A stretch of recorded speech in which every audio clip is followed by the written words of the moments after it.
Shiny Ekadashi. हम सब इस एकादशी के महात्मा का श्रवण करेंगे। युधिष्ठिर ने पूछा कि भगवान, आषाढ़ के शुक्ल पक्ष में कौन सी एकादशी होती है, उसका नाम और विधि क्या है, यह बतलाने की कृपा करें।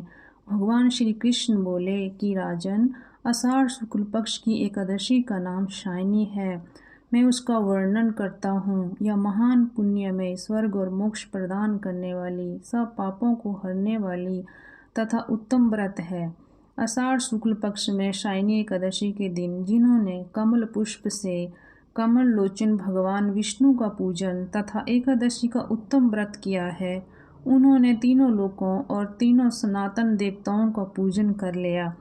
हरि शायनी एकादशी के दिन मेरा एक स्वरूप राजा बलि के यहाँ रहता है और दूसरा क्षीर सागर में शेष नाग की सैया पर तब तक शयन करता है जब तक आगामी कार्तिक की एकादशी नहीं आ जाती। अतः आषाढ़ शुक्ल पक्ष की एकादशी से लेकर कार्तिक शुक्ल पक्ष एकादशी तक मनुष्य को भली भांति धर्म का आचरण करना चाहिए। जो मनुष्य इस व्रत का अनुष्ठान करता है वह परम गति को प्राप्त होता है। इस कारण यत्न पूर्वक इस एकादशी का व्रत करना चाहिए। एकादशी की रात में जागरण करके शंख चक्र और गदा धारण करने वाले भगवान विष्णु की भक्ति पूर्वक पूजा करनी चाहिए। ऐसा करने वाले पुरुष के पुण्य की गणना करने में चतुर्मुख ब्रह्मा जी भी असमर्थ हैं। हे राजन, जो इस प्रकार भोग और मोक्ष प्रदान करने वाले सर्व पापहारी एकादशी के उत्तम व्रत का पालन करता है, वह जाति का चंडाल होने पर भी संसार में सदा मेरा प्रिय रहने वाला है।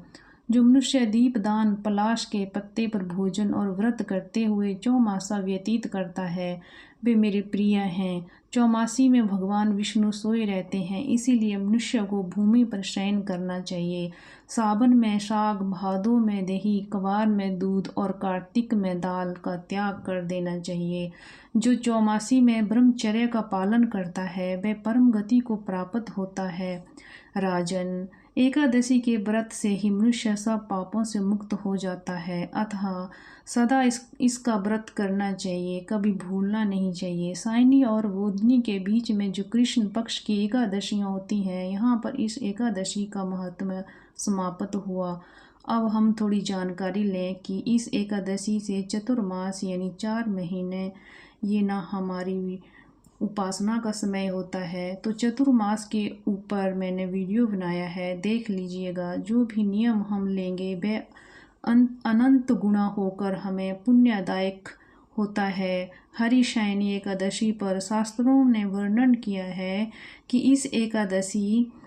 इस दिन भगवान का पूजन करना चाहिए। हरि शायनी एकादशी पर भगवान का पूजन करना चाहिए पुरुष सूक्त के मंत्रों द्वारा। और चतुर्मास में यानी 4 महीनों में जो लोग पुरुष सूक्त से भगवान का पूजन करते हैं वे रोज ब्रह्म हत्या के पाप से मुक्त हो जाते हैं। यहाँ पर एकादशी का महत्व समाप्त हुआ।